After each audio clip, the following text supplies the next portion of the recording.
même à l'époque de Napoléon, malgré ce que plusieurs pensaient. Le rôle de l'infanterie de mêlée, spécialiste du corps à corps, n'était pas révolu. En effet, bien que la pratique fût alors très peu répandue dans les armées de plus en plus modernes d'Europe, un empire y demeura accroché. L'Empire ottoman, qui commença alors un déclin qui viendrait mettre un terme à cette entité vieille de 623 ans à sa chute, en 1922. Bien que le mousquet fût, au début du 19e siècle, une arme décisive s'y employait avec brio, il demeure que la puissance de la charge des soldats armés à l'arme blanche, ainsi que le fait que ces derniers clouaient l'adversaire sur place, restait redoutable si leur action était adéquatement appuyée par des unités de tir et de cavalerie. C'est donc en s'appuyant sur cette pratique d'action concertée et de coordination entre les troupes que l'Empire ottoman commença sa lente agonie, qui allait bientôt lui donner son surnom de l'homme malade d'Europe. Dans un combat singulier opposant mon personnage, Matt Bayles, à un personnage nommé Piratul Negru, nous tenterons de faire la meilleure coordination possible entre les troupes de mêlée, de tir et de cavalerie, caractéristiques de l'Empire ottoman. C'est ainsi qu'en sautant sur une opportunité s'offrant à nous sur le champ de bataille, nous donnerons corps à ce monstre vorace, mais fragile, dévorant sans retenue tout ce qui bloque son chemin. Malgré la violence de l'attaque ottomane, nous comprendrons cependant toute la témérité de la tactique de cet empire face à un ennemi capable. Place au combat!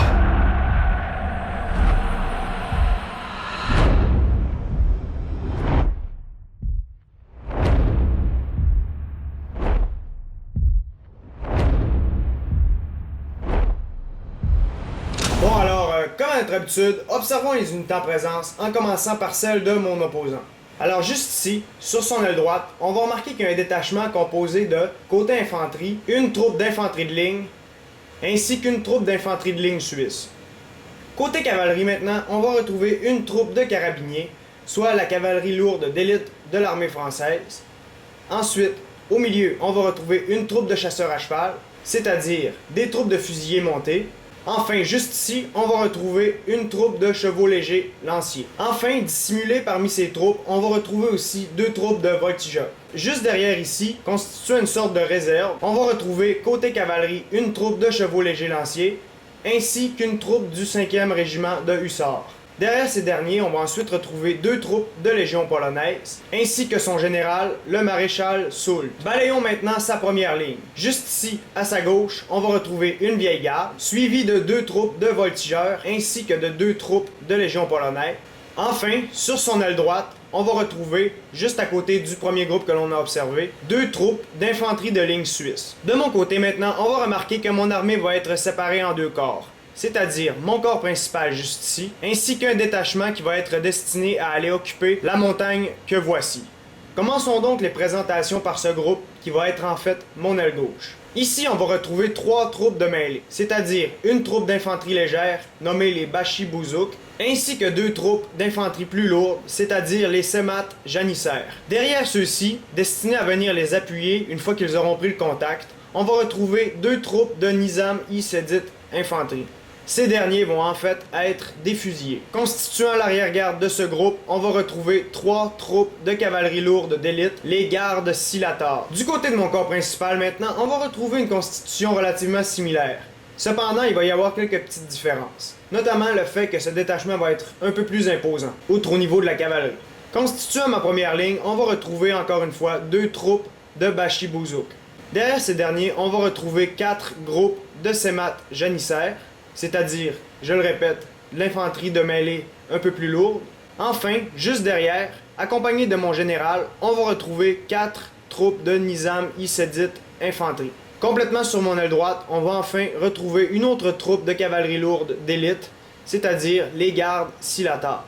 On peut donc maintenant appuyer sur Play! La première action que je vais concrétiser, ça va être que je vais mettre mes deux groupes en marche. C'est donc que la destination numéro 1 pour mon infanterie de l'aile gauche, ça va être cet endroit-ci. Et pour ma cavalerie, ça va être cet endroit-ci. Cependant, du côté de mon corps principal, ma destination, ça va être, comme on peut le constater, le milieu de la carte. Alors que je déplace mes unités, on peut constater que mon opposant, lui, va réorganiser les siennes. Lui va vraiment, tout au long de la partie, suivre mes mouvements. C'est-à-dire qu'il va vraiment jamais demeurer indifférent face aux mouvements de mes troupes. Il va toujours s'adapter, puis on va vraiment se rendre compte qu'il va plus d'une fois me mettre des bâtons dans les roues. Par contre, comme on va le constater un peu plus tard, il va vraiment jouer défensivement. Je vais donc garder l'initiative durant la majorité de la bataille. C'est donc que mes troupes vont ainsi rejoindre leurs postes respectifs. Et ce, tant au niveau de mon corps principal que celui de mes ailes. C'est donc qu'en voyant mes troupes occuper le dessus de la colline, on voit donc que mon opposant va vraiment s'affairer à organiser une défense sur son flanc droit. Aussi, comme on peut le constater, il va vraiment déployer des pics tout au long de son front avec ses troupes d'infanterie légère. Cependant, du côté de son flanc droit, son front n'aura pas de pic. C'est donc une des raisons pourquoi je vais apporter un peu plus tard ma cavalerie, que voici. Je place donc ma cavalerie juste ici, histoire de faire une menace éventuelle sur son front à ce niveau-ci. Cependant, comme on l'a déjà mentionné, il va y avoir des pics juste ici, ce qui va être vraiment une menace. Il va donc bien protéger son front principal contre toute charge de ma part. J'ai donc placé juste ici ma cavalerie, qui était située un peu plus loin ici sur mon aile droite.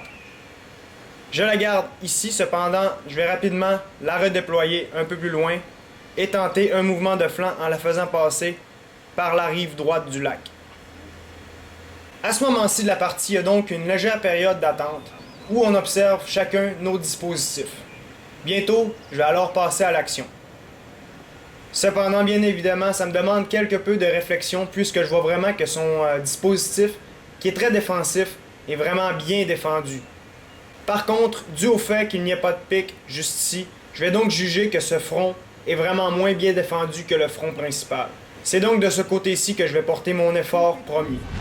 Afin de pouvoir redéployer ma cavalerie, je vais donc venir placer une troupe de fusiliers bien étirée juste ici, histoire de protéger toute attaque venant de ce côté-ci. C'est donc alors que je vais ordonner à ma cavalerie de venir se placer en arrière de mes troupes que je mets momentanément en marche. C'est donc en commençant à concrétiser une menace sur son flanc droit que je vais commencer mon véritable mouvement offensif.